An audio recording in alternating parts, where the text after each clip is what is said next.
testing out some new technology, but probably most importantly is trying to answer a few very quizzical questions. One of the biggest questions I think most people in business have, and especially in the professional services field, is niching. Is, how do I niche? What do I niche? Should I niche? Shouldn't I niche? And I know we've got a few people joining us on the call. So if anyone's got any questions or comments into the chat box, we'd love to see what you've got to say. Andrew, let's talk about this topic of niche. What is Yeah. it, and why do people need one?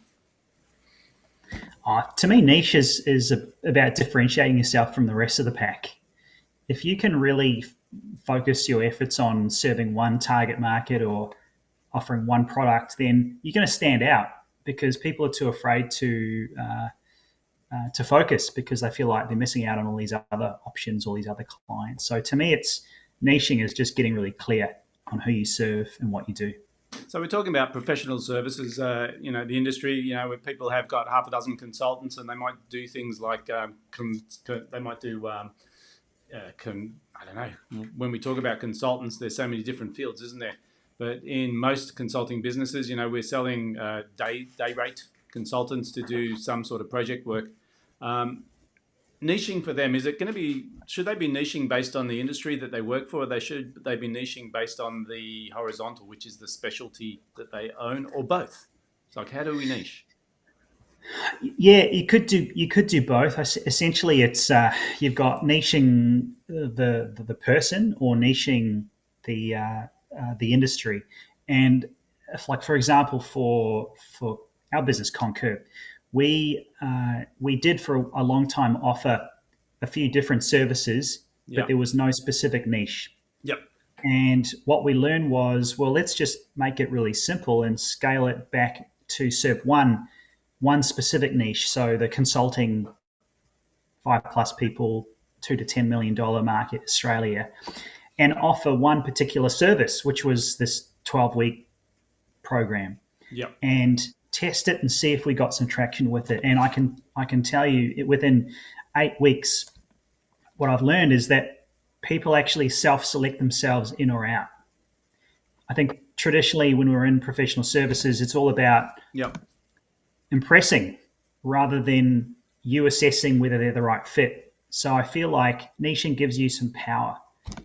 And if I was a financial services firm, I would figure out, well, what are we best at? What's the service that brings us the most value? How can we impact our clients the most? Mm-hmm. And is it a market that we can stand out in? I mean, I know for you, David, you're also going down the similar path where you've got services that you offer, but you can offer them to a range of different sort of people. So tell us about the journey that you're going on now with niching. How does that work? How's that looking? Yeah, I mean, we're a good case study because for us, we've been a generalized business coaching business for 20 years. And we were in a niche when we started because there wasn't many business coaches around. So our niche was pretty much a horizontal niche. When I started, the question was, what is a business coach? And so we were unique. There weren't many around. And then over the past 20 years, the industry has boomed. So now when we go to talk to people, we say, hey, we're a business coach. They go, oh, another one. So what was a niche has vanished. And so it's forced us into a situation where we say, well, what's our point of difference? And we can say we've got 20 years experience and that sort of helps. But in terms of the market, unless they know that in advance, we're just another coaching firm. So it's been quite difficult for us because one of the biggest challenges for me has been, well, do we change our target market? Do we change our Yeah. product mix? Because what's worked for us in the past doesn't work anymore. And it's been quite difficult because historically we've had momentum. So in terms of our existing client base, we've niched into this business coaching world and we've got some great results with the clients that we're working with. So the dilemma of niche is how do we slice and dice? Would you say, David, that would niching, if we're thinking about the next, say, 6 months, what kind of niche? How do you see niche working for outcomes? Where do you want to focus your efforts? Yeah. And this is the inaugural question, so it's an interesting one that we brought up today because I think going live and talking about what we're actually going through might be beneficial for some of the listeners, but it's also helpful for me processing And we've looked at multiple different ways. And I suppose the strategy that we've gone with is that niching can be used to identify segments of the market that you want to market to. Okay, so your marketing can be niched. And the example would be if I target allied health services, I can write all of my copy to resonate with allied health services. Now, once they come past the marketing and they go, these guys are specialists, the back end can be the same service or product that we have. So it can be right at the front end. So it's how you communicate your message to a market. And that's why we're testing. And the thing with niche to me is there is a bit of testing that needs to go on and seeing whether that actually resonates. Now, one of the dilemmas is, do we throw the baby out with the bathwater and say we need to niche our business and just cut everything else out? Well, the short answer is that's not possible because of the momentum that we have. We already have business, and it's quite a successful business. Our question is, how do we get traction in a noisy marketplace? So that's one angle. The other one, and we've been considering this, is that we just specialize in one segment of coaching. Same sort of dilemma, right? Because we could say, look, we're really good at helping scale. So if you're looking to build a team and make sure that those people are productive, that's an area that we can focus on. Okay. So we've got all of these different ideas around niche, and then the question is, how do you choose which ones to go with? What's your thoughts on that? I think it's a bit like dating. What we're really doing is we're dating a market and we're dating a niche, and we don't know if it's going to work yet, but we need to do some activities consistently over a period of time to see if it does work. And I think what you're saying there, if I was as a client as well, I can sort of see there's, like, for me, I feel like having that niche around the outcome, so the scaling outcome, that's a really specific problem that you're solving. And equally, as long as the other criteria matches up, they're of a certain size, they have the right mindset, they're willing to do the work with you, they're willing to collaborate, then that could be a really powerful program. So what you're suggesting is that you talk about an outcome. So it could be both horizontal and vertical. So you could say, well, we're going to focus into allied health, and we're going to focus on building team. Yeah, exactly. If you feel like the allied health space, their main challenge is they need to get to a certain point. They're stuck at this stagnation point, and you just want to focus. And so we'll have a program that will help you get from here to here within a period of time that we agree. Gotcha.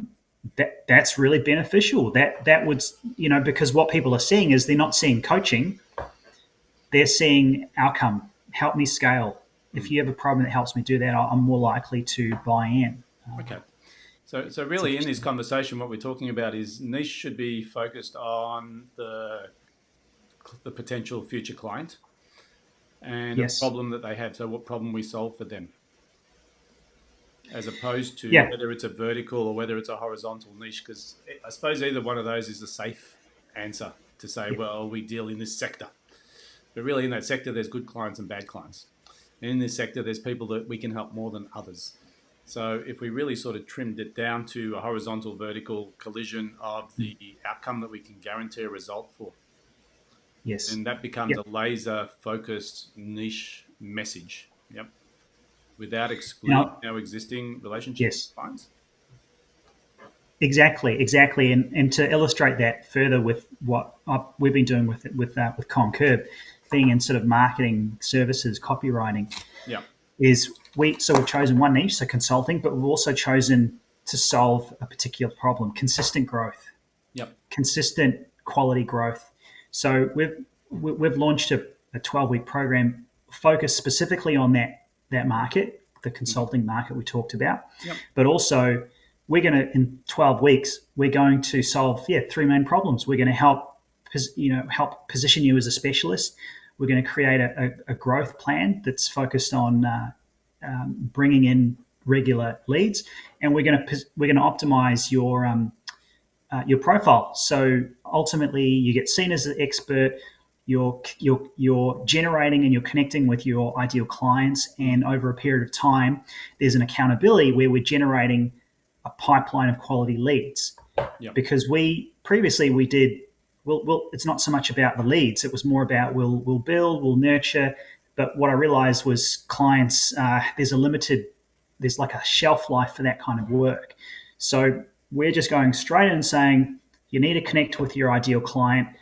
It hasn't worked regularly enough for you for whatever reason. Yep. We're going to do a sort of 12-week case study for you to prove that the theory works with you and your company. And we're putting everything on that from our new business point of view. So Yeah, right.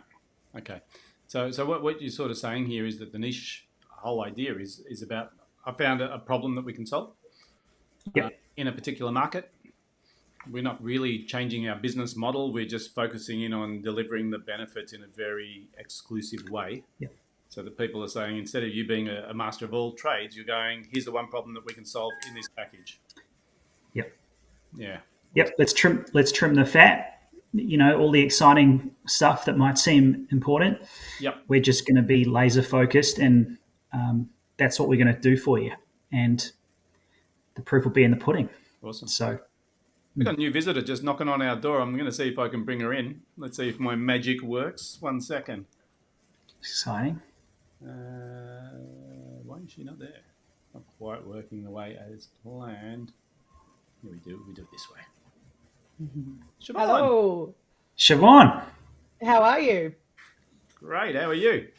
I'm really good. The magic of technology. Sometimes it helps, sometimes it hinders, but Yeah. we got there. I don't know. What we're doing here is we're live streaming. So we're across 3 platforms at the moment. We're on Twitter, we're on LinkedIn, Awesome. and we're on Facebook. And Andrew's Awesome. Thanks for having me. Yeah, Andrew's been sharing his thoughts around niching, because I think one of the big challenges we find is a lot of people struggle when it comes to how do I create my niche. Number one, it's easy to do if you're starting from zero, but if you're an established business and you already have clients in multiple niches, what is the impact of choosing a niche? What's your thoughts on this? Yeah, it is an interesting one. And even in our business, we've struggled with it, even though, we're in the marketing space. Even we've struggled with the challenges of, to niche or not to niche, and how far do you go with it? I think one of the ways you can approach it that can be a little less scary, especially for established businesses, like what you just said, David, is, if you've already got clients, there's this terrifying feeling that, well, if I niche, do I have to get rid of those clients? If I'm niching with lawyers, does that mean I get rid of the accountants? Yep. One way to kind of ease your way into niching is to just have targeted campaigns to those niche industries or those niche types of target audiences you work with. So that can be a soft way of getting into niching. Yeah, right. Yeah. So when you do that and a client who's an existing client sees that, how do they respond? Yeah, look, for the most part, that is the soft pedal way to get them to start thinking about it. It's completely niching to one, laser focused specific industry is not going to be for every business, because some businesses they have a risk, everyone has a risk profile, I guess, in life and in business, and not all businesses are ever going to completely embrace, going from a generalist to a completely niched business. Yeah. So for the most part, it's received really well, and then it gets you to give them that taste of what it would be like if we focused all our energy on this one type of client, because the conversion is higher. Obviously, if you're talking to one person and a person feels like you're talking directly to them, you're more likely to convert them than if they feel like you're talking to everyone. So then they get a taste for it, and then often it's easier to then convince them to push a little bit further. Okay. So really what you're suggesting as a strategy is to ease into a niche. I think it can be. Yeah, depending on the client. Yeah, depending on their kind of, how. Yeah, it's kind of a risk. It's kind of a risk profile thing, because it is scary. There's a tendency, especially if it's been your model for a long time, or sometimes when people are starting out, they can be quite scared of niching as well, because they have that tendency if they've got FOMO. They don't want to miss out. They don't want to say no to a client. I've got this client coming along. It's not really my ideal client, but I'll do it anyway. It's that. So people can struggle with it at different points in their business journey. Yeah. So I suppose what I'm looking for is you're going through this journey yourself. Yes. Better to burn the bridges and just say, we're going into this niche, or do you have to do the testing first, get the confirmation that niche is real and viable before you start burning the bridges? And what's that transition look like? Is it messy? Yeah, look, for established businesses, it's often what we say to clients is, who do you like working with? If if you looked at all of your clients in your database at the moment, especially if they are a generalist type business, which a lot of small businesses are because of Yep. that kind of FOMO factor, Yeah. is if you could only have one of them and every one of your clients was like that client, who would it be? Yeah. And that usually tells you who that niche, if they're an established business, who that niche is for them, because it's usually the client they like to work with, they enjoy working with, that pays, that pays on time, values what they do, and they get results for.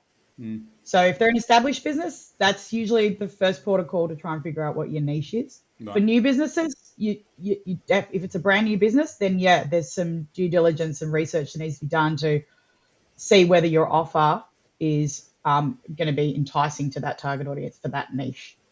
Yeah. Have you ever done this where you have to go through your Done. pick your favorite? I have, yeah, and for us, it's I think most businesses, if they were honest with themselves, they can think of who they are pretty quickly. Yeah. Because you know the clients that and again it comes down to a range of things. It's whether they're profitable, whether they're easy to work with, whether you enjoy working with them, all those things. And usually it comes to mind pretty quickly which ones those fit into that category. And sometimes it might not. Because when you say that, we went through the same exercise. Someone said, take your client list, go through it, identify the clients you love, and identify the ones that you'd keep. And I struggled because we have our program is sort of an ongoing program. So the clients that stay are the ones we love, and the clients that leave are the ones that we can't help, right? So then when we look at our current client base, we go, well, like trying to pick a favorite out of these is like trying to pick a favorite kid, right? Yeah, look, and I think you've raised an interesting point there, sort of a distinction is niching doesn't have to be an industry. Right. It doesn't. It can be a point at which the client is in their business. It can be that, because for me, I've always thought that I like working with businesses that are serious about growth and change. Now, whilst that's not a niche, that is definitely, it's something specific that they're after. They're not just after a rinse, come in, walk out. They're after a journey, like what you just said. So they, even that is getting, I guess, targeting who you're looking for. Might not be saying, it's just accountants who want to do that. It doesn't have to be as cut and dried as pick an industry. Yep. So then the problem is what you just described is pretty much every one of our clients. Right? They all love growth and change. That's why they're here. So I had the same dilemma where I couldn't eliminate anyone off the list, right? So I think sometimes it's a good idea, but in application I struggled with this, and I said I can't do this. Yeah. Actually, every single client that I've just put on the list, clients we love. The reason we're still with them is because we love them and we get results with them, and they love us. So asking which one to pick is really still super hard. So I think there has to be a line in the sand when you do this niche conversation where you say, if I was starting from zero, and this is hard again, which one would I pick? Yeah. What are your thoughts? Yeah, it is interesting. Andrew, what do you think? So, So I 12 weeks ago, I did the same thing. I was challenged to say, pick a niche. For the next 3 months, I want you to pick a niche, and I want you to come up with this idea. So I listed 5 or 6 different ideal clients, not necessarily the ones that I had already. Yeah.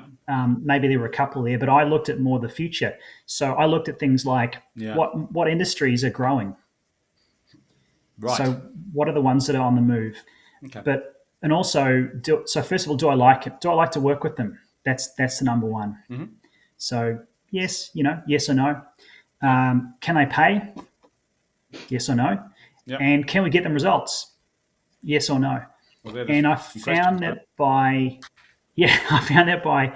if you sort them almost by company size and industry, those two criteria in particular, then that allowed me to basically land on a niche that I was comfortable with saying, you know what, I feel like they're in a growth area. I feel like, I've been in that industry before, so I know how they operate. I like how they operate.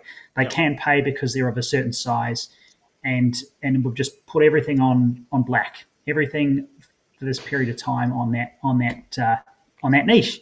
Yeah. And as I was saying to David before, the surprising thing is once you start actually articulating, this is who I want to work with, people self-select themselves out and they actually do that qualification for you, which makes it so much easier. You're not having to figure out and try and impress them. You're assessing to see are they the right fit for you because you've determined who you want to work with. So there's a bit of power there.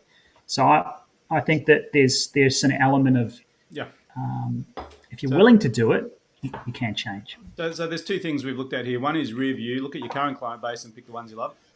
If that doesn't work, we've got option 2, which is pick a niche based on their ability to spend money with you, your ability to get them the results, and your enjoyment in actually working in that space. Yeah. Yep. And if this doesn't work either, then what? Start a new business. Start a new business. Look, I think if you do, look, as I say, I don't think you necessarily you don't have to. Everyone has a different version of niching. It's kind of a spectrum, Yeah. like it is a bit of a catch-all word, Yeah. and it can be a bit of a scary word. But I think if you do what Andrew said and look for clients that you can get results for, that you Yeah. enjoy working with, and that can be profitable, then you're on the right track. Yeah. Because then you're going to develop offers that are attractive to those people. You're focused on getting results for them. And it's sustainable. No point picking a niche that can't afford to work with you. Yeah. So I suppose the last piece of this puzzle is once you decide, it's not a commitment for life. It's really just a test. That's it. Yeah. I Yeah. think that's a really important Yeah. point. Not feeling like you have to change the name of your business tomorrow and Yeah. it's all all bets are off. And if this doesn't work, I'm going to go get a job. It can be simple. You can just do a minimum viable product and test it. Yeah. Do a campaign and bites. test and measure. Yeah. Yeah. And just on that, Siobhan, as well, I think the fact that we're talking about niching means that as a business owner, you're thinking there's something that's happened, maybe an event or maybe something happening in the future that's caused you to question the direction of your business. So the fact that someone said to you or you've been thinking about, should I niche, maybe where that indicates that something needs to change is, I think, a really positive thing. So the fact that you're listening to this and you're considering, I've got to do something different, you're already ahead of a lot of business owners. I thought I'd just point that out too. Yeah, and I think the other benefit that people, sometimes clients don't realize about niching is that then you get to streamline your systems and processes to deliver that product or service as well. Whereas when you're chopping and changing, and Andrew, you know what this is like in the digital marketing space, you're chopping and changing between different types of services. You don't get that momentum of, okay, we did 4 websites this week, we did 5 newsletters, you're doing 1 newsletter, 1 website, 1 this, 1 that. And you're kind of chopping and changing, and you know what it's like. It's like anything. You kind of have to get your head back into, okay, now I'm doing this. Whereas if you streamline it and niche with it, whether it's niching, like I think we were talking about this the other day, David, horizontally, or whether it's in niching to an industry. If you're talking to the same people all the time, you're going to get to know them better, know what they want, and be able to streamline those. Even those sales discussions will be smoother. Yeah. Big time. Yeah. Interesting. Well, I suppose we're really planting the seed of niche because a lot of people struggle with niche. Some people default into a niche. They start their business in a niche or they find one that's very lucrative and they just go down that track. But for those people who get results in a variety of verticals or in a variety of situations, and especially in the consulting industry, because a lot of consultants are advisors, okay? And sometimes there's a journey that they'll take people on. So there's different things they'll advise on. Identifying a niche is really a process, I guess, that we need to go through. And it's about experimentation. It's about saying, how do I get my best return on my marketing dollar? How do I get my best yield out of my production? What you just touched on, Siobhan, which is saying if I have one product that serves one market, I can become the best at delivering that product to that market, which means my competitors fade into insignificance. And there's a number of ways of achieving that. And one, like I was saying to Andrew earlier, is for us when we started, there weren't many coaches around, so it was easy. Because our point of difference was we were a business coaching firm and there weren't many. Now we've got the opposite. There are more business coaches than there are businesses. And so it's almost like at a reverse polarity. So now it's, some of the comments you get is another one. So So for us, we have to think, well, what is the niche? Where is it that we can be an island? Because I think the best things to do is to either create a space that doesn't exist and become number one in that space, or carve out such a tight niche that no one can compete on that space. Yeah, and I think it's fine. I think another part of it too is thinking about what's an audience that is starving. Like, what is an audience that's being ignored potentially? Yeah, Because there's lots of hidden industries yeah, that might not be sexy or necessarily what people would think are cool. But yeah, there's plenty of sort of what I call invisible industries that are starving for attention yeah, from businesses. Can I share a quick story just before we wrap up on that? yeah. We've got Yeah, time. right. So one great example of a niche is a guy called Dr. Snip. Oh, I was gonna say that a second ago, Andrew. I was went through my head. Now, do you know Dr. Snip, David? Yeah, I know Dr. Snip. Personally, Yeah, but, Well, I can share that if you haven't heard of this business, Dr. Snip. Basically, it's a guy who used to be a GP, and he realised that one procedure in particular was being glossed over by all the other doctors, which was a vasectomy, stopping men having more children. And what he did was he thought, well, if it's being overlooked, then there's clearly a market here. I can yeah, carve out a niche. Mhm. So 20 years later, he's got 60% of the Victorian market for people who want this service, and he's got 15% of the Australian market. These are his figures, not yeah, mine. yes, But he charges $800 for a procedure, which takes him 10 minutes. The Now, problem yeah, is, it's a great story. I guess there's not a lot of repeat business in that one. that's probably the only downside to no, it. no recurring income. It's an interesting story because that would be scary, right? Because looking at that from the outside Yep. looking in, you'd go, how many people need this service? And there's no repeat business in it. So specializing in a thing that people get done once and it's over, is that really a viable market? But he's gone, inch Gone wide, all mile in. deep by going national.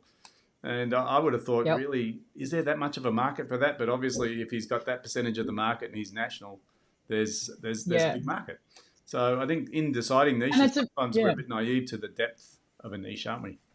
Yeah. Yeah, and I think that's a really good example of like that was like a starving audience because Yeah, I think because you were talking about this the other day, Andrew, and it's because in the sort of medical profession that particular procedure was kind of seen as a bit of a lowbrow kind of procedure to get Mhm. involved in. So he kind of just wasn't afraid to do that, I guess. So yeah, it's about being brave. yeah. Yeah. Guys, I'm mindful of Great time. We're story. just on the half hour. We're coming back next week. I don't know what we're going to talk about. Lovely. This has been a very interesting chat around niche, and I think what we're looking for is hot buttons. What are people in their consulting businesses really struggling with now? And I know one of them is going to be recruitment. So I think we're going to start tapping into, how do you deal with this recruitment dilemma? The great resignation, the increase in wages, and the scarcity of good resources. So let's see if we can tap in on that one next week, same time, so 12 o'clock on Thursdays. Grab some lunch, grab some Meet the Sounds Pros good. information, and see if we can help you grow your practice. Guys, Amazing. thanks for having you here. Awesome. Appreciate Thanks, it. David. See you, Andrew. Thanks, Dave. Thanks, Cheers, everyone. guys. See you, everyone.